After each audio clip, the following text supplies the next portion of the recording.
Hola, soy la doctora Elizabeth Ramos Raudri, soy médico genetista y neurogenetista y el día de hoy vamos a hablar sobre plagiocefalia y craneosinostosis y cuál es la relevancia de esto para una valoración integral y prevenir complicaciones de aprendizaje y otro tipo de complicaciones que se pueden presentar.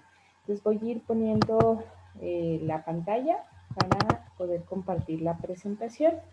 Bueno, si a alguien le interesa contactarme, mis datos de contacto es el teléfono 618-243-5811 y mi canal de YouTube es Odri Neurogenética y Genética Clínica. Sería importante a quien le interese este tema, ya sean familiares, personal de salud o colegas incluso especialistas, pues que se suscribieran al canal donde tenemos bastante información relevante para ustedes. Y bueno, el tema empezamos preguntándonos por qué la craneosinostosis es un tema genético. Y esto es muy relevante porque generalmente pensamos en el neuropediatra, quizás todavía en rehabilitación y en el neurocirujano, pero pocas veces pensamos en acudir a genética si no encontramos malformaciones en el paciente. Y cualquier paciente que tenga craneosinostosis o una forma diferente del cráneo, aunque no sea por craneosinostosis, sino por plagiocefalia, pues debe de acudir a un médico genetista, de preferencia neurogenetista. Y bueno, aquí vemos que la valoración médica integral pues incluye la genética porque se tiene que enfocar en la causa y no solo en el síntoma. También es muy relevante, déjenme bajar un poquito aquí para que se grabe con más volumen, también es muy relevante que es una medicina predictiva preventiva y que actualmente se conocen que existen más de 10,000 condiciones genéticas que no necesariamente son malformativas, la mayoría no son malformativas, por lo que pasan desapercibidas y tampoco son enfermedades como tal, sino que predisponen a enfermedades, es decir, son condiciones humanas causadas por una variación anormal, no se esperaba esa variación en algún gen o en algún cromosoma o región del cromosoma y predisponen a enfermedades. Entonces, como ya se han estudiado y se sabe a qué predisponen, por eso esto puede ser predictivo y puede permitir prevenir complicaciones. A veces incluso previene que se requieren en un futuro cirugías para determinadas condiciones. Y bueno, se sabe actualmente que uno de cada 17 personas tiene una condición genética. Sin embargo, esto, bueno, es lo publicado para la estimación para el 2018 en que salió este artículo, un artículo donde publica esto.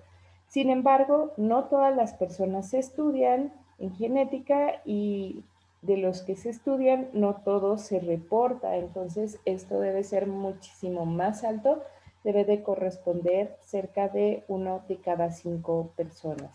Entonces, recordemos que uno no tiene que estar enfermo para que tenga una condición genética y no tiene que tener malformaciones ni tampoco retraso para pensar en condiciones genéticas. Entonces esto nos hace cuestionarnos mucho al respecto de cuántos son los pacientes que deben de acudir a la consulta de genética y o neurogenética y no están acudiendo y están teniendo tratamientos enfocados en los síntomas.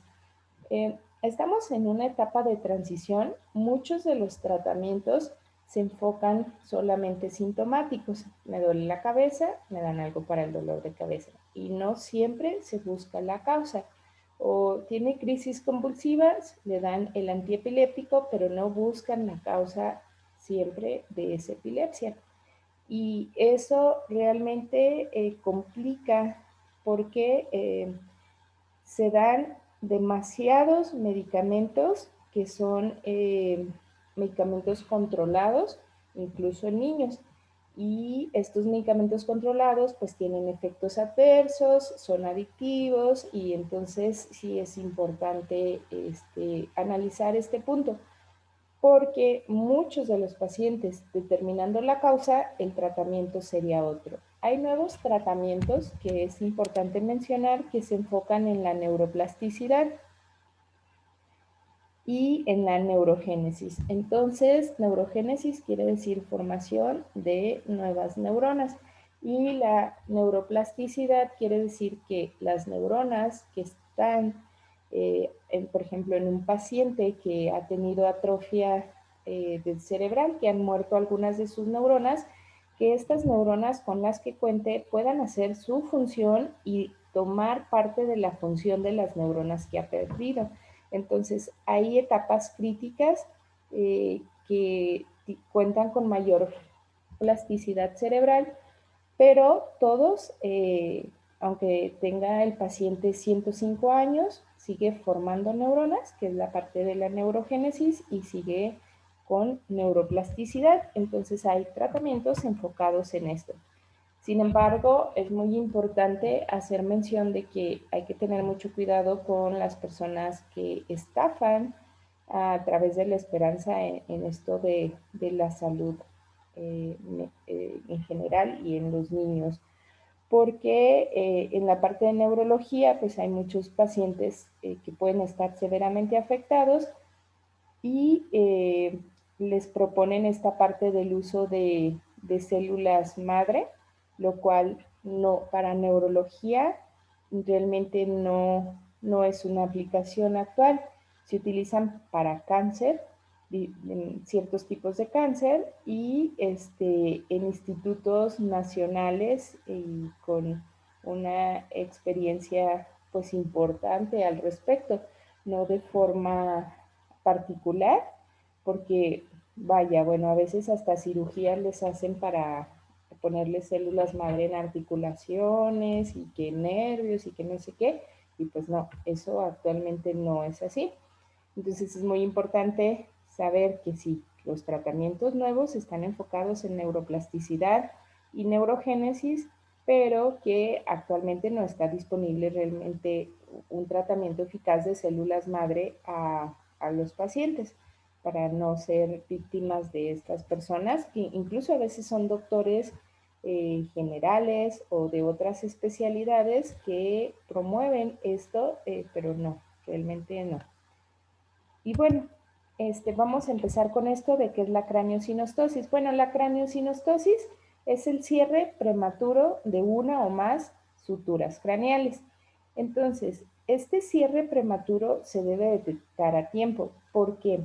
Porque si se detecta a tiempo, se puede operar antes de los 9 meses y esto pues lo opera el neurocirujano y si en donde estás hay neurocirugía pediátrica, es mejor que lo haga un neurocirujano pediatra.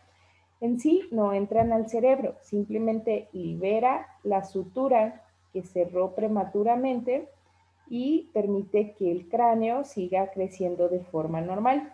Esto es muy importante porque si el cráneo cierra de forma prematura, puede que generar anormalidades, incluso que descienda el ojo, que los ojos no queden al mismo nivel y eso pues realmente, eh, si no se corrige en el momento adecuado, después los pacientes cuando son adultos, pues les toma muchísimas cirugías plásticas tratar de corregir esta malformación, que es una complicación de no haber detectado a tiempo una craneosinostosis, pero también puede dar otras alteraciones. Y bueno, vamos a hablar que la plagiocefalia como tal va a ser la forma anormal del cráneo, pero esta puede ser porque hay una craneosinostosis, porque cerraron prematuramente las suturas, alguna sutura, o bien porque sus genes le están dando una predisposición a esa forma del cráneo. Si no hay craneosinostosis, entonces no se puede hacer una cirugía para esto. porque pues no le generaría, o sea, no podrían liberar como tal las suturas porque esta está abierta, simplemente que su forma de cráneo es diferente. Entonces, independientemente si es plagiocefalia o craniosinostosis, cualquiera de las dos formas tiene que ir a ver a un médico genetista, de preferencia neurogenetista, y lo más pronto posible. Muchas de las veces se recomiendan estos cojincitos para moldear la forma de la cabeza porque se cree que es postural y se va viendo si tiene algo de mejoría. Sí hay formas posturales, pero miren, ¿para qué estar perdiendo nada más el tiempo esperando a ver si modifica? Y cuando no modificó, entonces ya acudes a la consulta. Debe de ser a la par. Es decir, debe de ir al médico genetista o neurogenetista, se debe de evaluar de forma muy completa y si es postural, entonces irá mejorando, pero de todas maneras se tiene que evaluar que no haya pérdida neuronal o algunas otras complicaciones que podamos prevenir a tiempo. Y bueno, entonces vamos a ver que hay diferentes tipos de cráneos, eh, pero obviamente estas formas de cráneo no son normales, sino que pueden tener una forma triangular, que sería en la trigonocefalia, una forma alargada, que sería en la dolicocefalia, es decir, que está muy pues, amplio el diámetro anteroposterior, y llamamos escafocefalia cuando es prominente la frente y el occipital, y bueno, braquicefalia al revés, es decir, que el diámetro bilateral está más amplio que el anteroposterior. Y bueno, aquí vemos que este bebé tiene casi como una forma de trigonocefalia más que braquicefalia, o sea, sí está más extendido, pero bueno. Y también podemos tener otras formas anormales de cráneo, como el tipo cono, que eso también es relevante. Y miren, aquí hay unas entidades sindrómicas de craniosinostosis, es decir, que aparte del problema de la craniosinostosis, está involucrando otros órganos o sistemas y por lo tanto lo llamamos síndromes.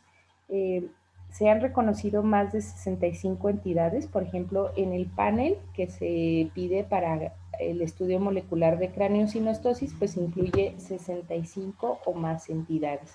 Entonces, esto es muy relevante porque si el médico pediatra que te está atendiendo, o médico general, o neuropediatra, o neurocirujano, no conoce de entrada súper bien todas estas 65 entidades, pues son más. Incluso, ahorita vamos a ver por qué, obviamente puede no hacer el diagnóstico adecuado y decir que no se trata de una entidad sindromática, sino de una craniosinostosis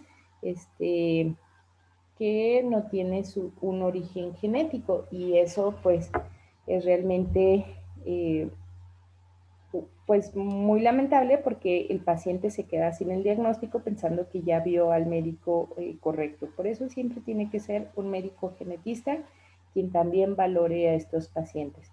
Ahora bien, estas son las entidades que tienen principalmente como característica principal la craniosinostosis. Sin embargo, hay pues más de 100 entidades genéticas que pueden cursar con craniosinostosis ocasional y que generalmente no pensamos en ellas como parte de los síndromes de craniosinostosis. Entonces, de las craniosinostosis, comúnmente se maneja que 2/3 partes no pertenecen a estos síndromes de craniosinostosis.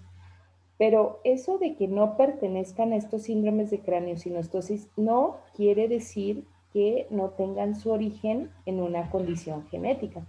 Pueden pertenecer a condiciones genéticas que pasan comúnmente desapercibidas, que se ven bastante leves, y también pueden pertenecer a una mutación genética que originó solo una craneosinostosis. Entonces, o una forma de cráneo anormal, que en el caso pues sería plagiocefalia. Entonces es muy relevante considerar esto a la hora de evaluar a los pacientes y recordar que si el médico que lo esté evaluando ni siquiera considera que hay 65 condiciones que son prioritarias donde aparece la craneosinostosis, entonces muy seguramente tampoco podrá orientarnos si se trata de las otras condiciones. Por eso es muy importante que busques un médico genetista que sea certificado por el Consejo Mexicano de Genética, si estás en México, o si estás en otros países, pues que tenga las certificaciones del país donde estás, y de preferencia si hay neurogenetistas, pues que consultes neurogenetistas.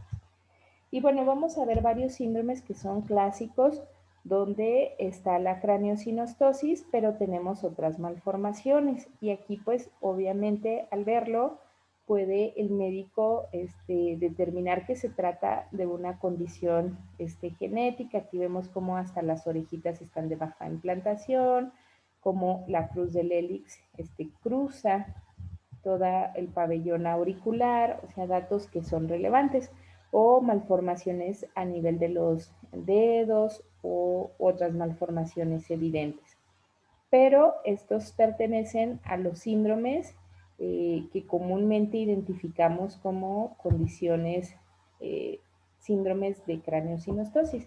Miren, por ejemplo, aquí vemos a esta persona que es un síndrome, que tiene un síndrome de Sartre-Schultz, que se operó a tiempo, por lo tanto, sus ojos no quedaron en desnivel, no hubo una complicación por no haberle operado pues a tiempo la craneosinostosis. Sin embargo, se ve pues aparentemente normal. Si somos muy estrictos, pues vemos que los ojitos están algo separados, pero en general pues pasa desapercibido.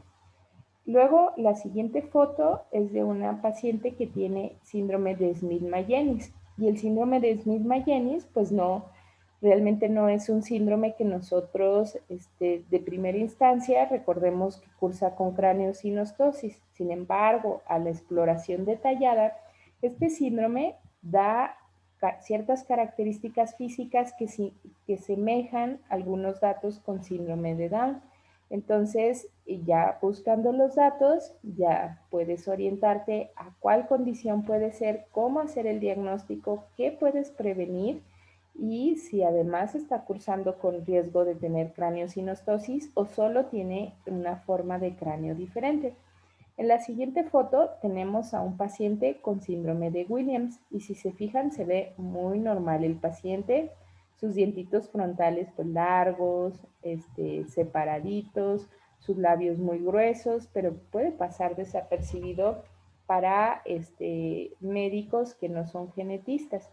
Y bueno, ya obviamente cada síndrome tiene ciertas predisposiciones, por ejemplo, en el de Williams, a tener problemas de aprendizaje, a ser muy sociables, generalmente no se ven mal formados, también puede haber hepatomegalia, pueden haber otras alteraciones, hiperlaxitud, como vamos a ir viendo. Y bueno, aquí tenemos un síndrome de Kabuki.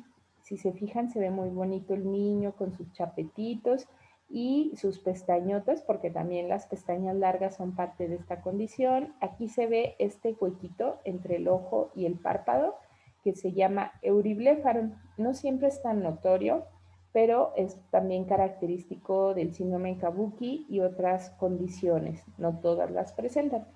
Y bueno, tenemos otros síndromes donde podemos ver, además de lo que estamos mencionando, el riesgo que tienen para craneosinostosis, podemos ver la hipotonía, a veces problemas de aprendizaje, algunas características físicas como el puente nasal ancho y esto de el epicanto. Entonces, la implantación de los pabellones auriculares bajos, todos esos datos son relevantes a la hora de explorar para poder llegar a un diagnóstico. Y si tenemos el diagnóstico correcto y oportuno, podemos saber si tenemos el mejor tratamiento.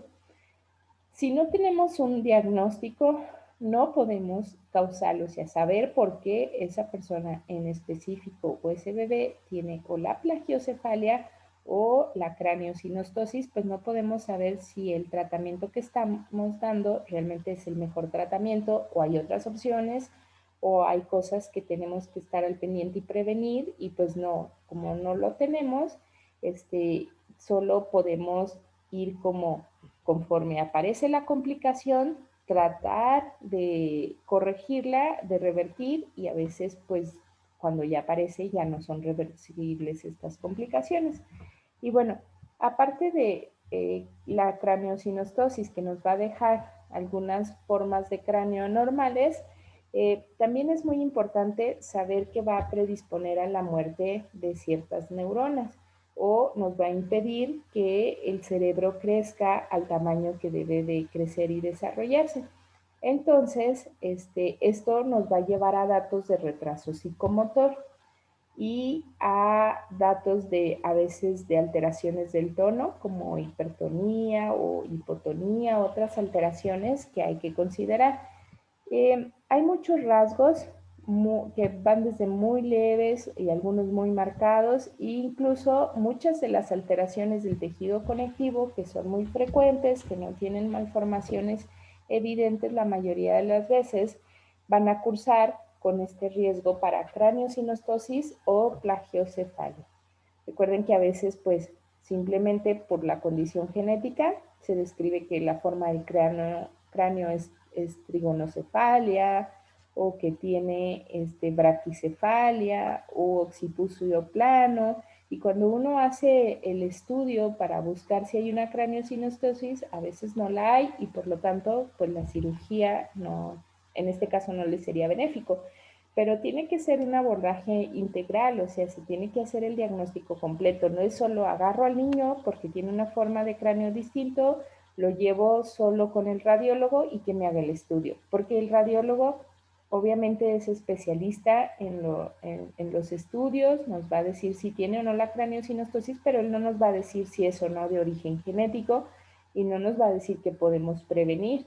Entonces, y en caso de que tenga la craneosinostosis, pues hay que buscar a un neurocirujano para que realice la operación, si está en tiempo, y también hay que seguir con la consulta de genética y neurogenética para evitar las demás complicaciones, porque a veces hay complicaciones a nivel del corazón, a nivel renal, es decir, en otros órganos o sistemas, y pues por mucha operación que se le haya hecho, eso no quiere decir que el paciente no vaya incluso a poner su vida en riesgo por una cardiopatía o al rato con una insuficiencia renal u otras alteraciones o incluso que requiera, como vimos en el caso de síndrome de Williams y otros síndromes que pueden afectar incluso el tamaño del hígado o la función del hígado que después requiera algún trasplante o algún tratamiento específico que no se le está previniendo y atendiendo a tiempo.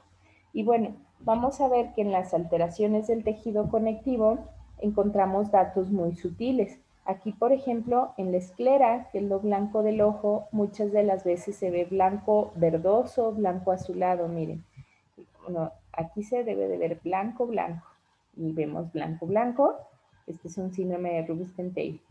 Y aquí, otra vez en Sartre-Chopsen, en una bebé que no se le operó a tiempo, vemos esta simetría de las órbitas oculares y vemos cómo se ve un poco azulado esta parte de la esclera y aquí blanco verdoso. Este es un síndrome de Gorlin y lo pusimos pues porque tiene estos datos de alteración del tejido conectivo. Vemos aquí cómo se ve como esta ojera como color violáceo y esto es porque la piel es más transparente en esas áreas. Entonces, pero hay muchísimos datos que buscar. Ahorita es un enfoque un poco general para enseñarles sobre las alteraciones del tejido conectivo que no son malformativas y que muchas veces no revisamos a detalle. Esta persona no quiere decir que tenga su pie así malformado, ¿no? Cuando se para, lo que tiene es una pronación de tobillos, pero cuando se vuelve a recostar su tobillo, vuelve a su posición normal. y esto pues son datos generalmente de alteraciones del tejido conectivo, el pie plano, gente que es más flexible, las escoliosis. Muchas de las veces los pacientes se ven perfectamente normales y les toman la radiografía y tienen una escoliosis que es importante empezar a tratar.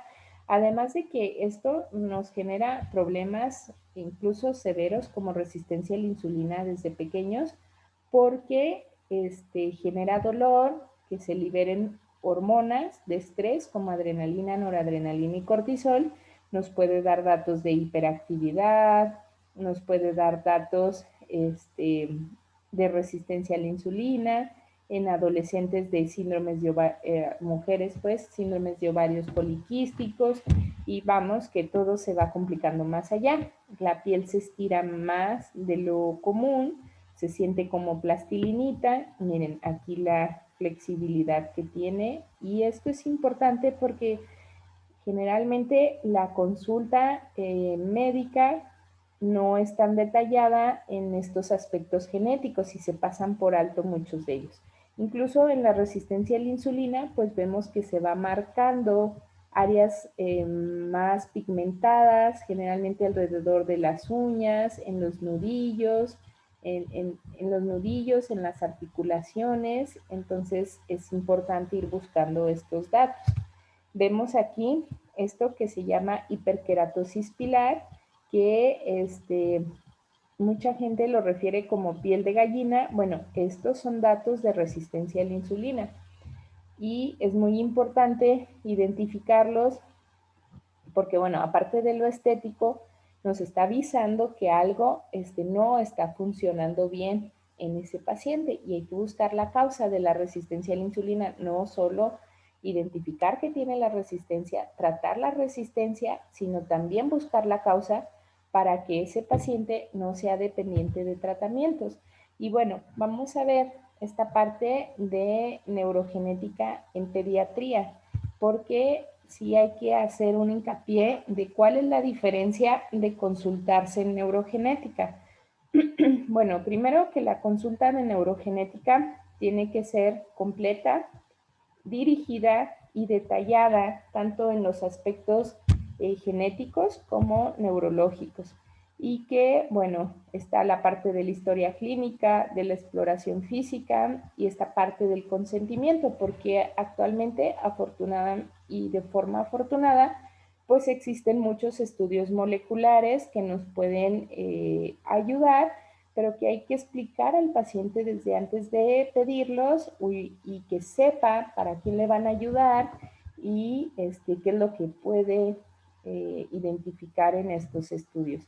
Y bueno, el equipo médico completo, eso es muy importante porque se requiere, por ejemplo, hay pacientes que a simple vista no tienen ninguna mancha en la piel, pero con lámparas especiales como es la lámpara de Wood aparecen estas manchas hipocrómicas que nos ayudan a hacer los diagnósticos muy específicos.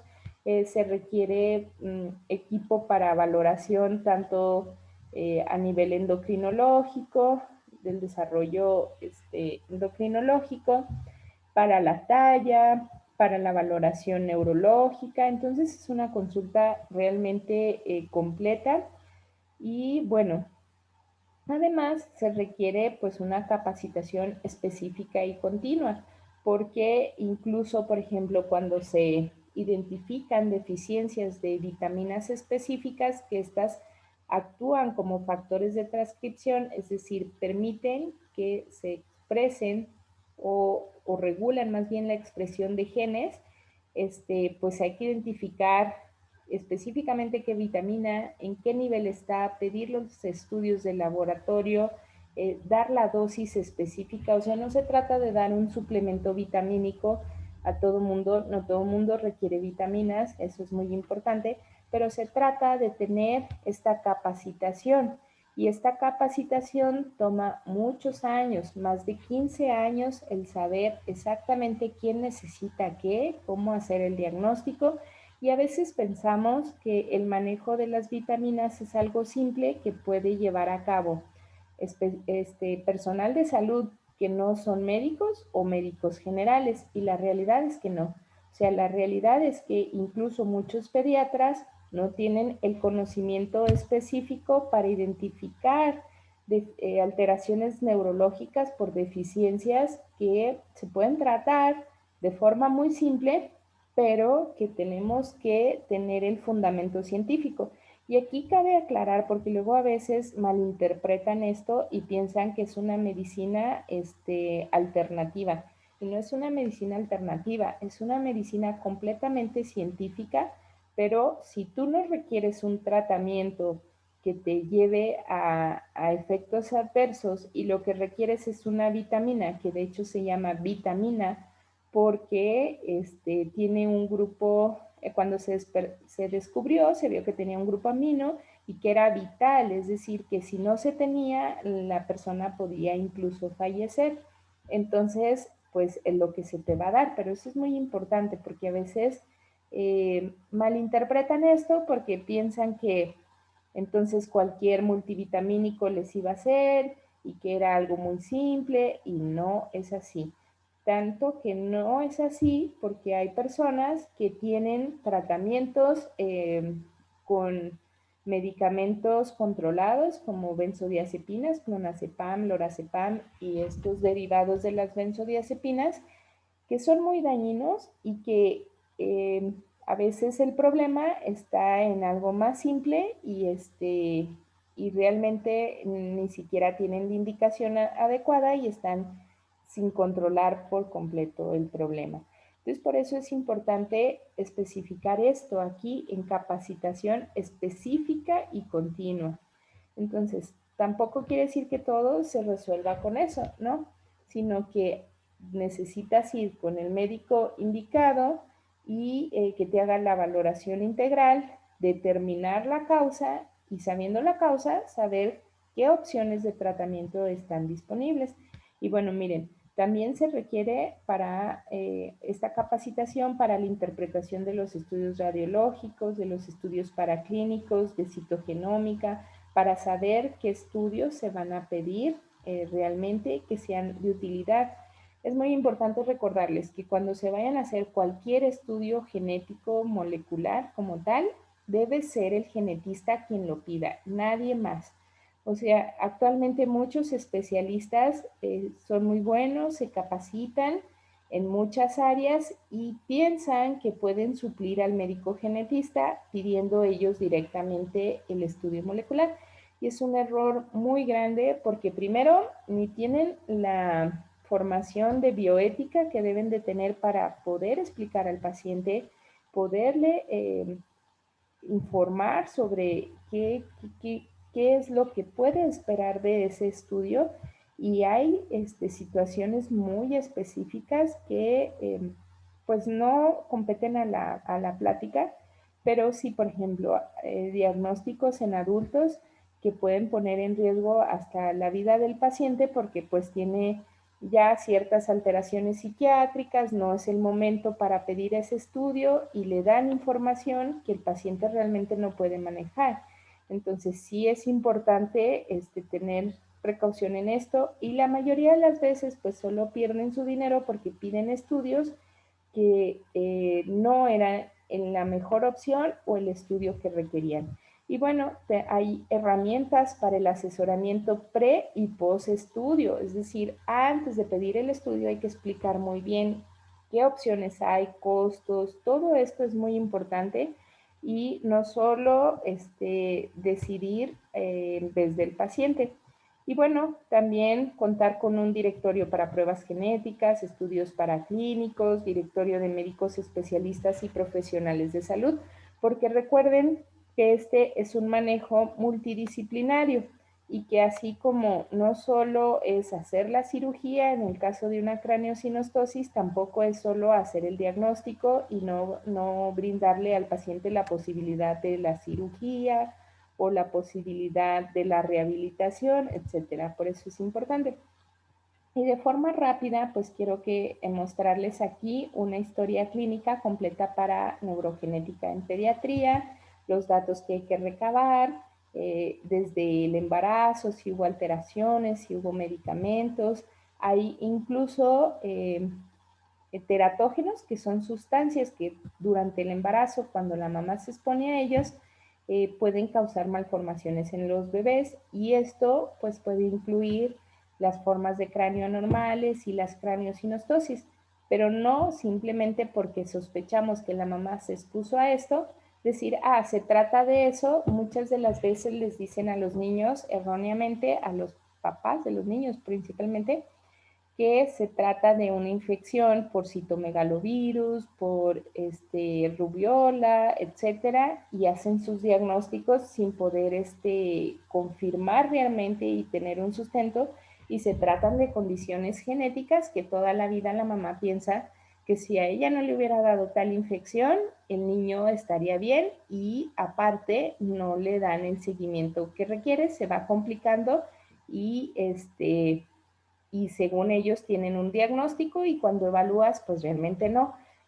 hicieron, o sea, en las pruebas salieron indeterminadas, etcétera. Y bueno, hay que evaluar a detalle el desarrollo psicomotor, el aprendizaje. A veces hay problemas de aprendizaje muy leves que pasan desapercibidos, pero eso no quiere decir que si se tuviera el diagnóstico adecuado y la atención adecuada, pues realmente ese niño o niña pudiera tener mayor calidad de vida, un mejor aprovechamiento, etcétera. Y bueno, el árbol genealógico, que siempre es importante ponerlo junto con las observaciones, es importante preguntar a detalle los datos de la familia. La exploración física, fíjense, esto es de la exploración física, y quiero que pongan mucha atención porque todo esto es exploración física. Y vemos que vamos ojos, párpados, fisuras palpebrales, y hay que evaluar cada una de estas características, y es muy amplio. Entonces, muchas de las veces, como médicos generales, obviamente no nos enseñan a hacer una descripción tan detallada y a prestar atención en cada dato, desde el frenillo lingual, si está corto, si está ausente, si es muy grueso. O sea, todos esos datos son muy relevantes para poder saber si se trata o no de una condición genética, para poder saber qué estudio genético requiere y qué estudio paraclínico, desde si requiere radiografías o no. Vemos también a nivel genital, a nivel mamario, del desarrollo puberal, de la piel, de los reflejos, el tono, las alteraciones a nivel neurológico. Por eso les digo que realmente es una exploración muy detallada. Si se han hecho ciertos estudios o se requieren ciertos estudios, si se han realizado estudios genéticos y por eso se cree que ya se descartó, y si realmente estos estudios genéticos están descartando una condición genética.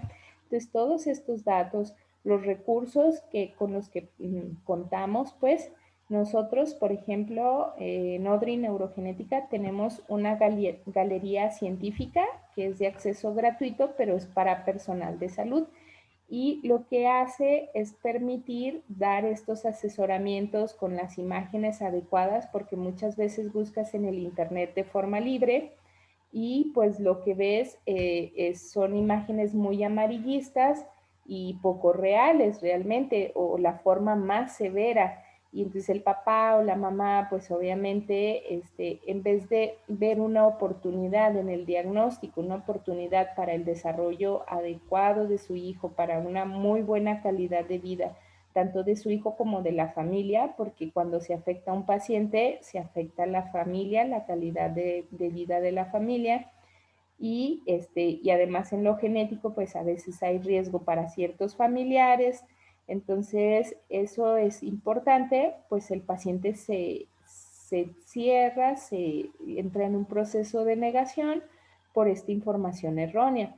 Hay otros lugares como plataformas como OMIM, o ciertos libros específicos, nuestro canal de YouTube, que miren, aquí se los pongo, ODRI Neurogenética y Genética Clínica. También tenemos un programa de radio internacional de neurogenética médica y cotidiana. También lo pueden encontrar ahí en el canal de YouTube o en nuestra página, que es www.odri-intermedioneurogenética.com, o bueno, estos son de los recursos que hay, pero cada vez tenemos más recursos para brindar a los pacientes y al personal de salud. Y bueno, aquí están algunos de los links que si alguien gusta, pues me deja el mensaje ahí en donde sea que hayan consultado esta plática, si fue en el canal, si fue con la asociación, en la asociación donde ustedes hayan visto esta plática, o me mandan un WhatsApp y me dicen, oye, es que a mí me interesa ver estos videos, y allí están los videos de qué características, o sea, cómo distinguir las fasciculaciones linguales en un bebé, en un adulto, las alteraciones de Corea, cuáles son las funciones de un médico genetista para saber si realmente nos está apoyando el médico con quien vamos. Si una de las recomendaciones siempre es que busquen médicos certificados, pero a veces nos puede quedar la duda de si el médico está apoyándome con todo lo que puede apoyarme o busco una segunda opinión. Bueno, pues allí puedes ver cuáles son las funciones de un médico genetista, las alteraciones en el movimiento de los ojos, las alteraciones musculares para la marcha, para levantarse, para datos de epilepsia en los bebés. Muchas de las veces los bebés parecen que se están, que tienen como contracturas, como pequeños espasmos, y las personas pues no saben identificar que se trata de condiciones de tipo epilepsia, condiciones que deben de tratarse, y piensan a veces la ansiedad en los bebés, piensan que el bebé se emociona mucho, y a veces el bebé como tal está sufriendo una crisis de ansiedad, pues episodios de ansiedad que a veces tienen que ver con pues problemas neurológicos, y se pasan desapercibidos hasta que pues generan otras complicaciones. Y bueno, no me resta más que agradecerles su tiempo. El día de ayer tuvimos pues muchos problemas con el internet. Generalmente no se tienen problemas, pero bueno, como acá es época de lluvia, igual eso interfirió en que se pudiera grabar de forma presencial. Pero bueno, aquí está la grabación, y cualquier duda que tengan, pues favor de mandarme ya sea un WhatsApp a mi celular, que es 618-243-5811, o bien dejar los comentarios en el canal. Si les pareció útil la información, pues favor de compartirla con más personas para que realmente ellos puedan, les pueda ser de utilidad, llegue a las personas que lo requieren. Y si pueden suscribirse al canal, pues hay mucha información, incluso para personas que solo quieren mejorar su calidad de vida y no tienen condiciones genéticas, pero que pueden aprovechar los conocimientos actuales de epigenética. Y pues muchas gracias, y seguimos en contacto. Vamos a ponerle aquí para poder salir de la pantalla y despedirnos de ustedes. Hasta luego, que estén muy bien.